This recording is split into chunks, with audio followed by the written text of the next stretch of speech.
Hello and welcome back to Music History at Educator.com. Well, congratulations. We've made it to the classical period. So we are getting a lot closer to modern day. We've gone hundreds and hundreds of years already. First thing we're going to talk about in the classical period is opera, just like we did in the Baroque, because you are going to see that some major developments have happened, and it's pretty important stuff, and some pretty cool things too. So, yes, yay more opera. There you go. Funny cartoon about opera. We can really easily kind of compartmentalize what happened in the classical period for opera. Opera seria versus opera buffa.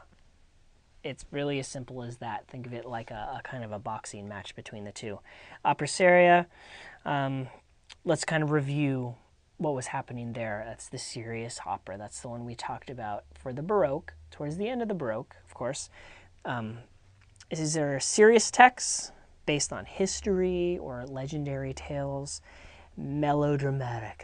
That's the big showstopper. The scorned lover who does not win in the end, and the like affair that is not allowed, and there's the Romeo and Juliet kind of atmosphere going on. In absence of comic elements. Long.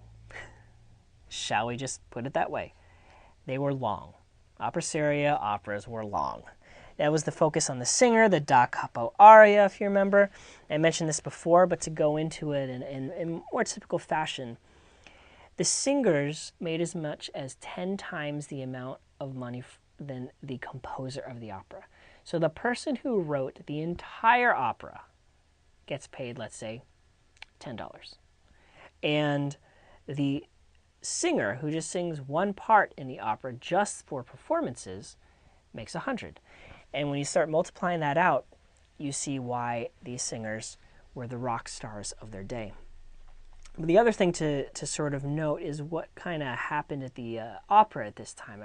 I mentioned that it was the entertainment of the day, but I didn't tell you what it was kind of all about, and that's it was kind of a big drunken party.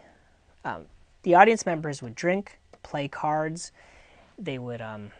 There are stories of people fornicating in the balconies, waiting for these arias. As soon as the diva got on stage and started to sing one of the arias, the entire atmosphere changed. That's what everybody came to see, and that's important to note because it sort of sets the stage for what the rest of the opera was, kind of filler material.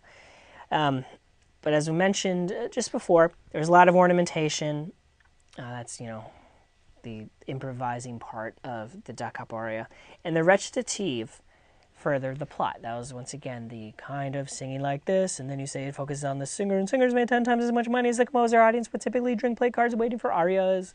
Really quick presentation of the rest of the story, because if you have that aria given a tiny bit of text and it goes on for 10 minutes, and all of a sudden you have a lot of text to say.